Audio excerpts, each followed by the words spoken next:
Hi అండి. అందరూ ఎలా ఉన్నారు? సో, ఇవాళ వీడియోలో ఏంటంటే మనం ఏపీ రాష్ట్ర ప్రభుత్వం సంబంధించి రైతులకు రూ. 20,000 సంవత్సరానికి అయితే అందిస్తామని చెప్పేసి రాష్ట్ర ప్రభుత్వం అయితే ఎన్నికల హామీలైతే మనకి హామీ అయితే ఇవ్వడం జరిగిందండి. అలాగే మనకి ఎవరైతే విద్యార్థులు ఉన్నారో తల్లికి వందనం కింద ఇంటికి ఎంతమంది విద్యార్థులుంటే ప్రతి విద్యార్థికి కూడా వాటికి సంబంధించి రూ. 15,000 అయితే అందిస్తామని చెప్పేసి అయితే చెప్పడం అయితే జరిగిందనమాట. మరి 6వ తరగతి నుంచి కూడా మనకి ఇంటర్మీడియేట్ సెకండ్ ఇయర్ చదువుతున్న ప్రతి విద్యార్థికి కూడా మనకి ఈ యొక్క తల్లికి వందనం పథకం కింద నెలకి రూ. 15,000 సంవత్సరానికి రూ. 15,000 వచ్చేసరికి అందిస్తామని చెప్పేసి ఎన్నికల హామీలో సూపర్ 6 పథకాల కింద అయితే మనకి ఈ యొక్క హామీ అయితే ఇవ్వడం జరిగిందండి. ఈ రెండు పథకాలు కూడా మనకి సూపర్ 6 పథకాల్లోకి అయితే వస్తాయి. ఏదైతే రైతులకు 20,000 అన్నదాత సుఖీభవ పథకం కానివ్వండి, లేకపోతే మనకి తల్లుల ఖాతాలో ఇంట్లో ఎంతమంది పిల్లలు ఉంటే అంతమంది పిల్లలకి 15,000 అందిస్తామని చెప్పేసి ఇచ్చిన ఈ తల్లికి వందనం పథకం కానివ్వండి, మరి ఈ రెండిటికి సంబంధించి అయితే మాత్రం రాష్ట్ర ప్రభుత్వం జరుగుతున్న కేబినెట్ మీటింగ్‌లో అయితే ఒక స్పష్టత అయితే అందించిందనమాట. అయితే ఏం అందించిందని మనం చూసుకున్నట్లయితే మనకి ఇప్పటికే పీఎం కిసాన్‌కి సంబంధించి రూ. 2,000 అయితే మాత్రం నిన్నటి రోజున అయితే మనకి క్రెడిట్ అయితే అయ్యాయన్నమాట.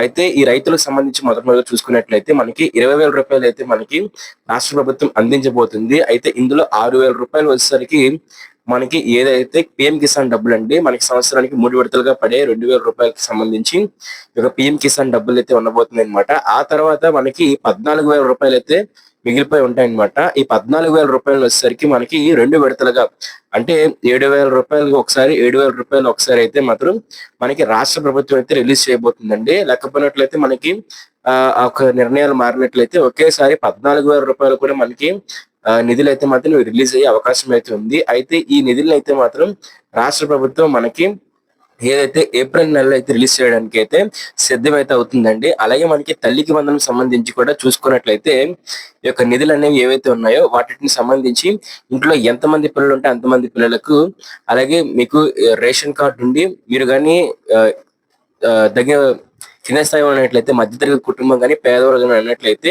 మీకు తెల్ల రేషన్ కార్డు ఉన్నట్లయితే ఖచ్చితంగా కూడా మీ అందరికీ కూడా నెలకి సంవత్సరానికి రూ. 15,000 వచ్చేసరికి తల్లికి వందనం పథకం కింద అయితే మనకి మే నెలలో అయితే రిలీజ్ అయితే కాబోతున్నాయండి. దానికి సంబంధించి కూడా మీకు ప్రకటన అయితే చూపించబోతున్నాను. అయితే తల్లికి వందనం 15,000 వచ్చేసరికి మనకి మే నెలలో అయితే రిలీజ్ అయితే అవుతున్నాయండి. ఎవరికైతే సొంతంగా 4 వీలర్ లేకపోయినట్లయితే, దాంతో పాటు మీకు ఎలాంటి గవర్నమెంట్ ఎంప్లాయీ లేకపోయినట్లయితే, గవర్నమెంట్ పెన్షన్ గాని తీసుకోకపోయినట్లయితే మాత్రమే ఈ యొక్క రూ. 15,000 అయితే మాత్రం మీకు క్రెడిట్ అయితే అవుతాయన్నమాట. లేకపోయినట్లయితే మీకు క్రెడిట్ అయితే అవ్వవు.